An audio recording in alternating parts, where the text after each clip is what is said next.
À travers son roman La Chatouilleuse, Yasmina Aouni revient sur un épisode marquant de Mayotte, lorsque Zenam Déré est venue avec d'autres femmes, Mabouini et Makoko, s'assurer que Mayotte allait rester une île française à part entière. Elles ont milité entre les années 60 et puis jusqu'aux années 90.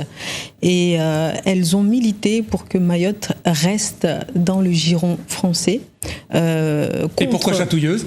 Alors, les chatouilleuses parce que elles avaient comme arme principale la chatouille et c'était avec cet instrument qu'elles combattaient leurs adversaires. C'est l'occasion pour ses lecteurs de mieux connaître ce pan de l'histoire de l'île au parfum.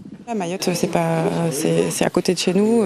Je pense que la culture mahoraise, elle fait aussi partie de la culture réunionnaise, donc on a aussi envie de savoir plus et puis peut-être même de partager avec nos proches. Ça concernait Mayotte, ça concernait les femmes qui se sont battues à Mayotte pour que Mayotte devienne française. Pour ceux qui connaissent déjà cette histoire, c'est une autre façon de voir les événements. Ça permet aussi pour moi d'avoir une autre approche du récit et aussi de l'histoire en général. Donc lire le livre de Yasmina, certainement ça va aussi compléter certains manques au niveau de l'histoire de cette figure emblématique de l'île.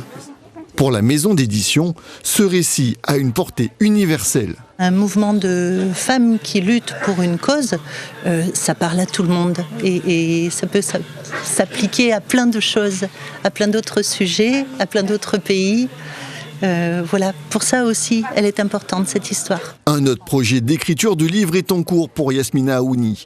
L'espoir peut-être de décrocher un nouveau prix littéraire, comme celui obtenu avec Les Chatouilleuses.